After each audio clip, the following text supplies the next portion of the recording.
Idi Bedana Bigra Yaswabyaga Tito Dango Padugo Mahora Mahofu Tubadu Dabare They say in the Niyama Nitaye Daya Nalonduye No got useful like that. Tama Adamepshit Piriga Sabi Rema Tito Da Madama Tucharelo Soam Upshit Yabura Dama Adania Dreamy Bigwe under Babisi Dina Not the Vita Basura Idi Betana Bigra Doji Dema Pensawa Girigu Horap Shit The Panada Legana Tosura lep in Sawagiri Hora. Arida Bria Yato Dan Lusura.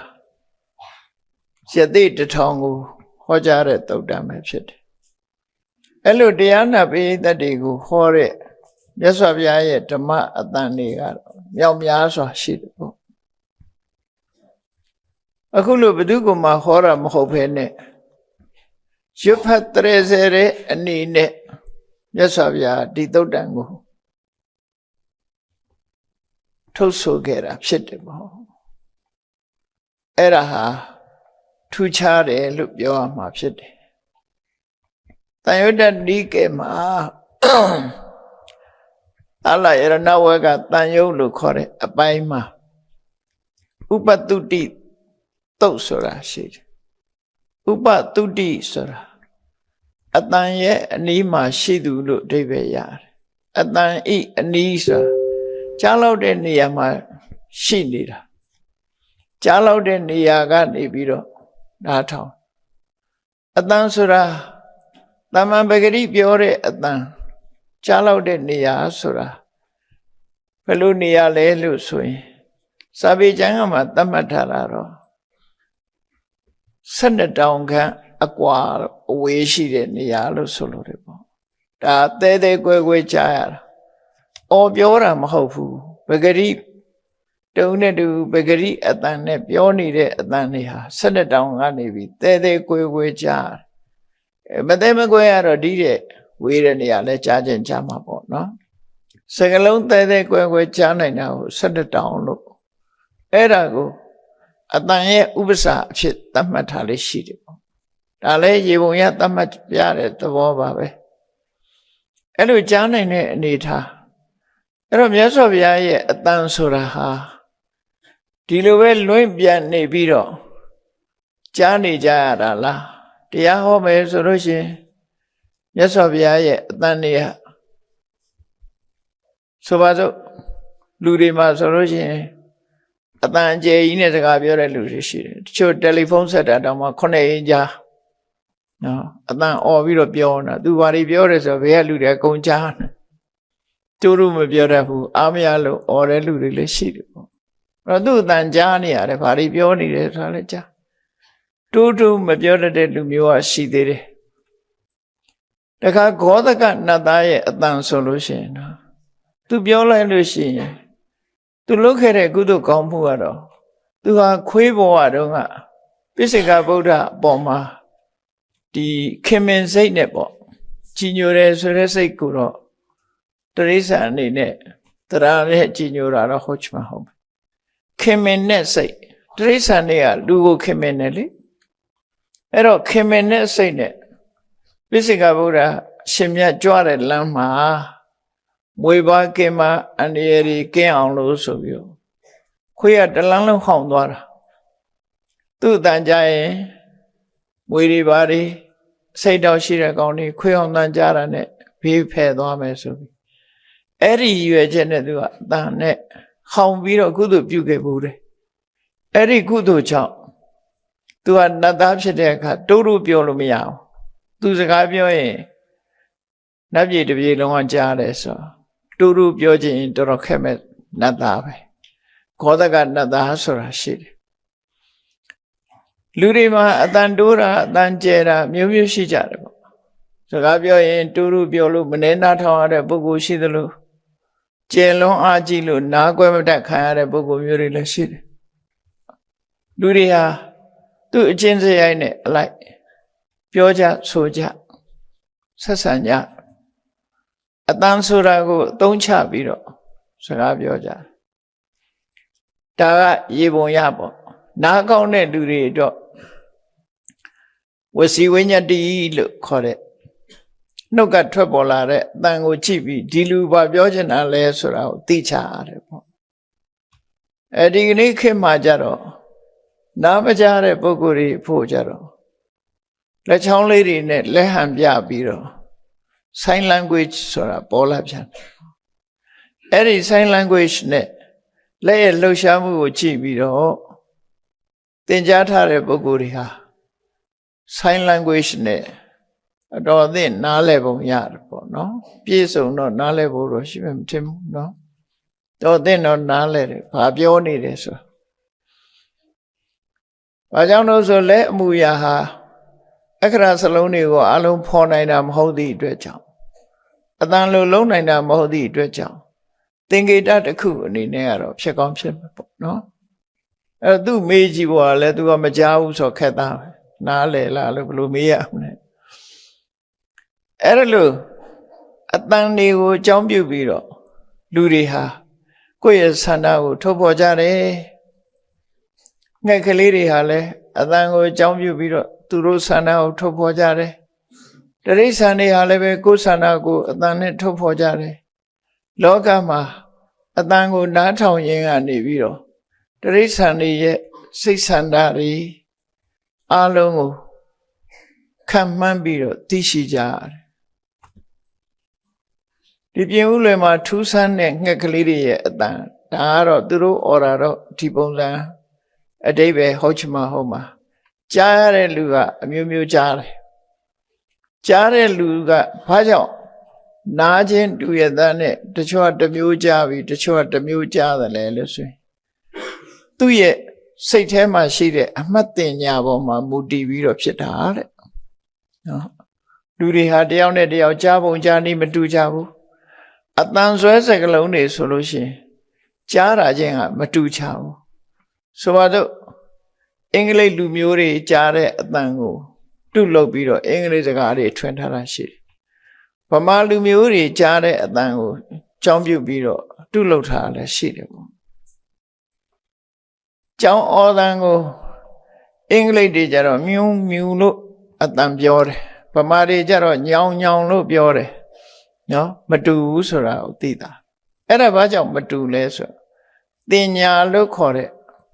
မှတ်သားတဲ့စိတ်နေသဘောထားခြင်းစိတ်ပုံစံချင်းကမတူဘူးလို့ပြောတယ်မြန်မာပြည်မှာနေမဲ့ຫນွေရာသီຫນွေဥကာလမှာအော်မြည်တတ်တဲ့အိုဩဆိုတဲ့အကောင်တော်မှပဲတချို့ရက်ကအိုဩလို့အတန်ကြားတယ်တချို့ရက်ကတူလို့အတန်ကြားပြီးတူကောင်လို့လည်းခေါ်တယ်နော်အိုဩလို့မခေါ်ဘူးအဲ့ဒီရက်ကလူတွေတူကောင်တယ်သူ့နားထဲမှာတူလို့ကြားတယ်အမျိုးစုံပဲလို့ဆိုအောင်နော်ဒီပြင်ဦးလွင်မှာတော့ထူးခြားတဲ့ငှက်ကလေးတွေလည်းကြားရတာရှိတယ်ပေါ့မနေ့ဆိုလို့ရှိရင်မက်ဖိုနဲ့អော်တဲ့ကောင်ရှိတယ်အဲ့ဒါလဲမက်ဖိုနဲ့နီးတဲ့လူကမက်ဖိုလို့ကြားတော့လဲအုပ်ဖိုနဲ့နေတဲ့လူကအုပ်ဖိုလို့ကြားပြန်တယ်နော်မတူတဲ့အတန်တွေလောကမှာထူးဆန်းတာတွေရှိတယ်ပေါ့နော်ဈေးကြီးတယ်လို့អော်တဲ့ကောင်လည်းရှိတယ်ငှက်ထဲမှာမျိုးစုံကြားရတယ်ဈေးကြီးတယ်လို့អော်တဲ့ကောင်နားထောင်ကြည့်တကယ်အဲ့ဒီတိုင်ပဲဈေးကြီးတယ်လို့ပြောဘုန်းကြီးတို့ငယ်ငယ်တော့စကိုင်းတောင်ရိုးမှာဆိုလို့ရှိရင်ငှက်တကောင်ဟာတော်တော်ထူးထူးဆန်းဆန်းအော်အားလုံးကလည်းပဲအဲ့ဒီအတန်လို့ပဲပြောကြတယ်ပေါ့တို့တော်ကိုရင်ကြီးဝတ်တော်မယ်ဆိုတဲ့အတန်နဲ့သူပြောတဲ့စကားတို့တော်ကိုရင်ကြီးဝတ်တော်မယ်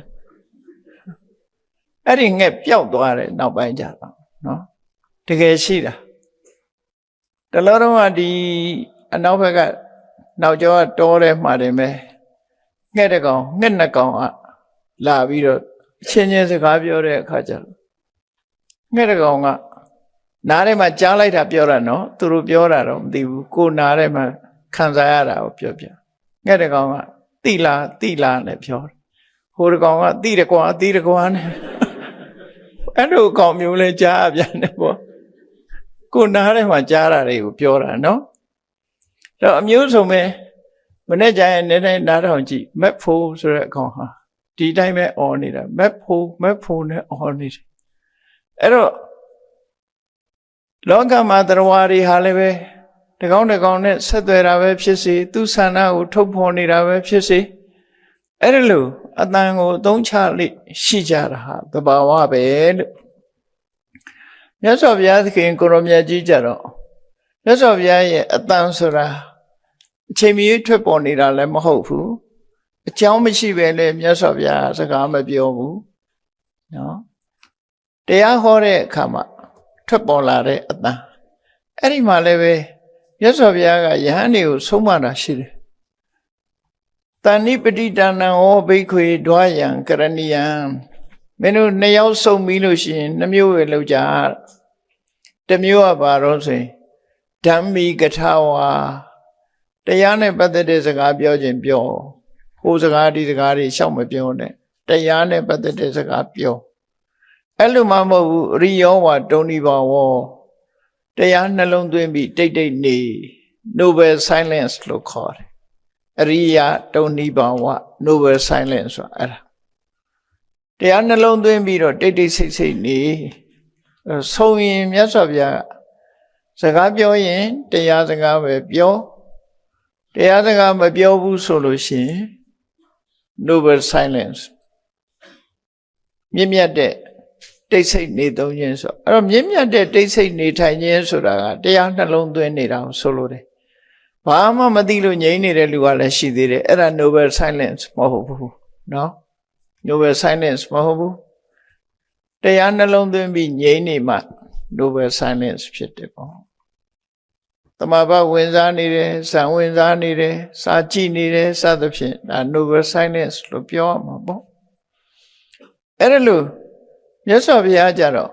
သူတပည့်သားတွေကစပြီးအကြောင်းမဲ့စကားပြောတာမျိုးကိုနှစ်သက်တော်မမူဘူးဒါကြောင့်မို့ဆုံးမတယ်မြဲတာတခါမြတ်စွာဘုရားတရားဟောတဲ့အခါမှာလူပိဋကတ်ကိုတရားဟောပြီးဆိုတဲ့အခါမှာစာပေကျမ်းဂန်ပါဠိကျမ်းဂန်တွေထဲမှာဘယ်လိုရေးထားတော့ဆိုတရားနာပိဋကတ်က9ယောက်တည်းရှိရင်အဲ့ဒီ9ယောက်ပဲကြားတယ်ကျန်တဲ့လူတွေမချအောင်တရားဟောပြီးဆိုဒါမြတ်စွာဘုရားတကယ်လှုပ်တာလားဆိုတော့တကယ်မလှုပ်တကယ်လှုပ်တာမဟုတ်ဘူးသဘာဝအနေအထားနဲ့ဖြစ်တာကိုပြောတာသဘာဝအနေအထားအမြဲတမ်းတန်ဖိုးရှိလာတဲ့မြတ်စွာဘုရားရဲ့အတန်တွေဟာအလဟတလွင့်ပြန်နေတာမရှိဘူးလို့ဒီလိုဆိုလိုတယ်သို့တော်လည်းကနေခေတ်မှာဆိုလို့ရှိရင်လွန်ခဲ့တဲ့နှစ်ပေါင်း1500ကောရမဘုရားပွင့်လာခဲ့တယ်အဲ့ဒီကောရမဘုရားဟောတဲ့တရားသံတွေဟာစัจ java လာထဲမှာလွင့်ပြန်နေတော့ဝိတ်နဲ့ခရီးသွားနေတယ်အဲ့ဒါတွေကိုလိုက်ပြီးတော့စူးစမ်းရှာဖွေဖို့ကြိုးစားတယ်ဆိုတာလည်းကြားဘူးတယ်နော်မြတ်စွာဘုရားရဲ့တရားသံတွေကိုလေလှိုင်းထဲမှာလိုက်ရှာမလို့တဲ့ဘာသံတွေတွေ့မလဲတော့မသိဘူးအဲ့တော့မြတ်စွာဘုရားရဲ့စာပေကျမ်းကအဆိုရဆိုလို့ရှိရင်ပိဋကတ်ကလူတရားရှိရင်လူတရားပဲကြားတယ်အေးလူကသိန်းချီရှိတယ်ဆိုရင်လည်းအခုလိုအတန်ချက်ဆက်တက်เสียမလို့သိန်းချီရှိတဲ့လူတွေအားလုံးပဲတညီတည်းကြားတယ်လို့ဆိုလို့တယ်ဒါကတော့ထူးခြားချက်ပဲနော်အဲ့ဒါမှထူးခြားတယ်လို့ဆိုအောင်နတ်တွေပြမာတွေနဲ့ဒီဟောတဲ့ဆိုပါတော့လူသားအနေနဲ့က9ယောက်ပင်စဝဂီ9ပါးပဲရှိတယ်နတ်တွေကြတော့အသင်နတ်ပေါင်းမရေမတွက်နိုင်အောင်အသင်ခြေကနန်းရှိတယ်နတ်တွေတက်ရောက်နာကြတယ်ပြမာတွေကဂရေချီပြီးတော့တက်ရောက်နာကြတယ်ဓမ္မစကြာတရားပွဲမှာဆိုရင်မြတ်စွာဘုရားရဲ့တရားတော်ကိုကြားနာလို့တဲ့စိတ်ဆန္ဒနဲ့လာရောက်တဲ့ပုဂ္ဂိုလ်တိုင်းဟာပီပီသသတညီတည်းကြားတယ်ဘုရားနဲ့နီးလို့ပူကြားတယ်လည်းမရှိဘူးဝေးလို့တူတူပဲကြားရတယ်လို့လည်းမရှိဘူးတဲ့မြတ်စွာဘုရားရဲ့အတန်ဝိတ္တထမစ္စုဝိညေယစကလုံးကလည်းအမတန်ပြတ်သားတယ်မသေးကွဲတာမရှိဘူးမစ္စုဆိုတာနားထောင်ရတာလည်းตายရတယ်ဝိညေယဘုရားဟောလိုက်တဲ့စကလုံးလေးတွေဟာရင်ထဲမှာရှင်းရှင်းပြီးတော့နားလည်လွယ်တယ်ဒီလိုဆိုလို့တယ်မြတ်စွာဘုရားရဲ့အတန်တော်သ ဝနိယဝိတာရိနောစကလုံးတွေဟာအဗ္ဗဒမရှင်းလင်းပြတ်သားပြီးတော့မြတ်စွာဘုရားရဲ့အတန်တော်ဟာအဗ္ဗဒမပဲပြည့်စုံကောင်းမွန်တယ်လို့သူတို့ဆိုတယ်ဒါကြောင့်မို့ပရိသတ်ရှိသလောက်မြတ်စွာဘုရားတရားဟာကြားနာပရိသတ်အပြင်ဟိုဘက်ရောက်သွားရင်မကြားတော့ဘူးတဲ့ဒီလိုဘုရားရဲ့အတန်အဲ့လိုရှိတယ်အဲ့တော့ဒီသုတ်တံမှာတော့ဥပသုတ္တိသုတ်တံရဲ့ထူးခြားချက်လေးရတော့ဘာလို့ဆိုလို့ရှိရင်မြတ်စွာဘုရားဒီတရားကိုသူများကိုဟောတာမဟုတ်ဘူးသူ့ဘာသူတရားဓမ္မကိုအာယုံပြုရင်းကနေပြီးတော့ခုခေတ်လူတွေပရိယွတ်တာတို့လို့ကိုယ့်ဘာကိုရတဲ့စာတွေရွတ်ထားလို့မြတ်စွာဘုရားဒီသုတ်တံလေးကိုရွတ်ဆိုနေတာအဲ့တော့မြတ်စွာဘုရားနဲ့မလန့်မကမ်းမှာယဟန်တစ်ပါးရှိနေတယ်သူလည်းပဲမြတ်စွာဘုရားရဲ့မလန့်မကမ်းမှာဆိုတော့ခုနအတန်ကြားလောက်တဲ့နေရာလေးမှာရှိတယ်အဲ့ဒီကိုတော့ဘုရားနဲ့မလန့်မကမ်းဘုရားကဒီသစ်ပင်အောက်မှာတပါးတဲ့ထိုင်ပြီးတော့တရားနှလုံးသွင်းခြင်းကနေပြီးတော့နှုတ်တော်ကအတန်ထွက်လာတယ်ဟိုကိုရောကဘုရားနဲ့ခလန်းလန်း12တောင်ကအကွာလေးမှာသူကလည်းတရားနှလုံးသွင်းပြီးထိုင်နေတယ်ထိုင်နေတဲ့အချိန်လေးမှာမြတ်စွာဘုရားကဒီသုတ်တံလေးကိုရွတ်ဆိုလိုက်တာဖြစ်တယ်ဒီတရားကိုရွတ်ဆိုလိုက်တယ်အဲ့ဒါလို့ရွတ်ဆိုလိုက်တဲ့အခါမှာဟောတာမဟုတ်ဘူးသူ့ဘာသူဘုရားရွတ်ဆိုတဲ့တရားသာပဲဖြစ်တယ်သို့တော့ဒီသုတ်တံပြုရွတ်ဆိုလို့ပြီးဆုံးတဲ့အခါမှာမြတ်စွာဘုရားကြည့်လိုက်တယ်အနာပတ်ဝန်းကျင်မှာခုနကကြားနိုင်လောက်တဲ့အရာမှရှိတဲ့ကိုယ်တော်ကိုတွေ့တဲ့အခါကျတော့မြတ်စွာဘုရားပြောတယ်ငါရွတ်တဲ့တရားသံကိုကြားလိုက်သလားဆိုကြားလိုက်ပါတယ်ဘုရားအေးအဲ့ဒါဆိုလို့ရှိရင်မှတ်ထားတဲ့ဒီတရားဟာသင်ယူထားမမေ့မပြောင်းအောင်ဆောင်ရွက်နှုတ်တဲ့ဆောင်ထားငါရွတ်ဆိုတဲ့တရားဓမ္မဟာတကယ်ကိုမဂ္ဂင်၈ပါးအကျင့်တရားလို့ခေါ်တဲ့မြင့်မြတ်တဲ့အရဟတဖို့ရောက်ဖို့ရအတွက်ဒီတရားဟာများစွာအထောက်အကူဖြစ်တယ်ဒါကြောင့်မို့လို့ကြက်မှတ်ပြီးတော့ထားလို့မမေ့မပြောင်းထိမ့်သိမ့်ထားလို့မြတ်စွာဘုရားကအဆုံးမှာဒီသုတ်တံလေးကိုဒီလိုသင်ပေးခဲ့တာဥက္ကနာဟိတုံဘိက္ခုဣမံဓမ္မပရိယာယဒီဒေသနာတော်ကိုမင်းမှတ်ထားတဲ့ပရိယပုဏ္ဏဟိတုံဘိက္ခုဣမံဓမ္မပရိယာယဒီတရားဒေသနာတော်ကိုမင်းသင်တယ်ဆိုတာထပ်ပြီးတော့အကျဉ်းချင်းရွတ်ထားနော်မှတ်သားထားရွတ်ဆိုထားဒါရိဟိတုံဘိက္ခုဣမံဓမ္မပရိယာယဤတရားဒေသနာတော်ကိုနှုတ်တဲ့အရာဆောင်ထားဘယ်တော့မှမမေ့စေနဲ့အထတန်ဟိတာယံဘိက္ခုဓမ္မပရိယာယောအာရိဗြဟ္မစရိယကောအထတန်ဟိတာအနတ္တိဝေဒီနဲ့အမတမပြည့်စုံတယ်ဒီတရားကနှလုံးသွင်းလို့အမတမကောင်းတယ်လက်တိပဲနဲ့ပြည့်စုံတဲ့တရားဖြစ်ုံမြမကနော်ဒီတရားဟာအာရိဗြဟ္မစရိယကမြင့်မြတ်တဲ့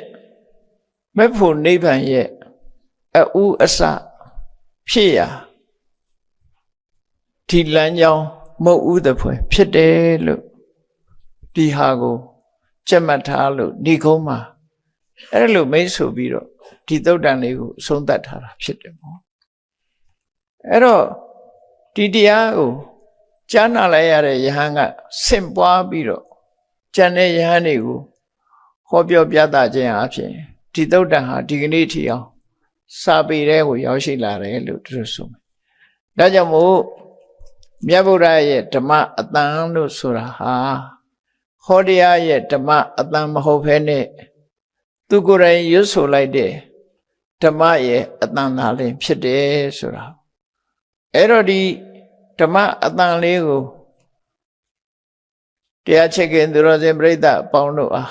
ဓမ္မလက်ဆောင်အနေနဲ့ပေးပြီးတော့မှတ်သားဖို့ပါဠိကလည်းအမတမလွယ်ကူတယ် အထိပ္ပယ်ကလည်းမတ္တမရိုးရှင်းတယ်လူဘဝလူတွေရဲ့နေ့စဉ်ဘဝနဲ့လည်းအလွန်နီးစပ်တယ်ပေါ့တဘာဝတရားတွေရဲ့ဖြစ်ပျက်နေမှုကိုမြတ်စွာဘုရားဟာဖြစ်ပျက်နေမှုအကြောင်းကို